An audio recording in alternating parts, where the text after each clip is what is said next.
Update number 1 on Invest 92E, currently wrapping itself up in the Eastern Pacific. It's now a high chance of development in the next 5 days as it closes in on Mexico.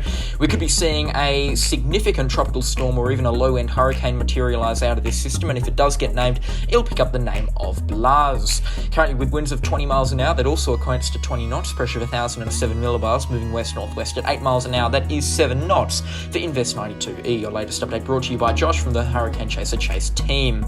As we jump in to take a look at some forecast track imagery, you can see the storm currently located just offshore from Mexico, south of Puerto Escondido, where Hurricane Agatha made landfall not too long ago. This is expected to meander past Manzanillo and Acapulco over the next 4 to 5 days or so, and we could be seeing the storm intensify up towards near hurricane status then. It's currently just an invest at this time, however, but we could be seeing a high-range tropical storm materialise out of this, in line with all the models, of course, and maybe even a hurricane system also, and another system also likely to develop behind this system. So we'll be seeing Blas and Celia in quick succession in the Eastern Pacific, things really hotting up as we enter June the 11th, 2022.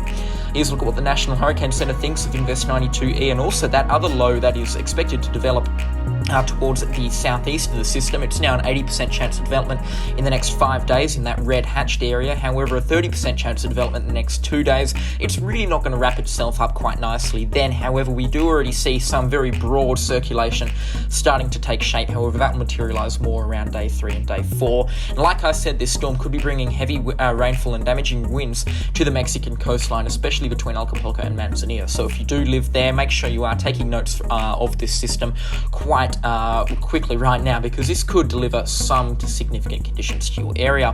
Here's a look at the IR satellite imagery, credit with tropicaltidbits.com. You can see, again, it's really quite a convective mess right now. There's some convection blowing up. It's not that impressive, actually. It's really only hitting around -60, -70 in places. And you can see that broad circulation, especially on the northern side of things. It is getting a lot of shear out of the north, though, so that is definitely going to inhibit that significant development around the centre. You can see right now on the true colour satellite imagery, this is just beautiful imagery, don't you think?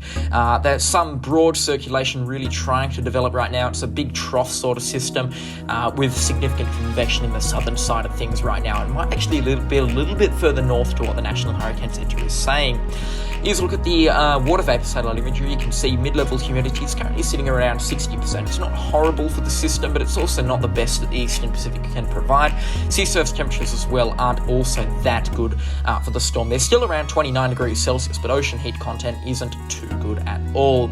I'd like to give a special shout out to our patrons Invixity and Ocean Lover 56, and also to our contributors listed on the right-hand side of the screen. If you want to join, make sure to hit up Hurricane Chaser Chase 2022 on Discord. Join the Discord server, there'll be a link in the description. Make sure to leave a like on the video and click subscribe to make sure you stay up to date on all the happenings around the wide world of tropics. But that is all from us, and we'll catch you all in the next storm.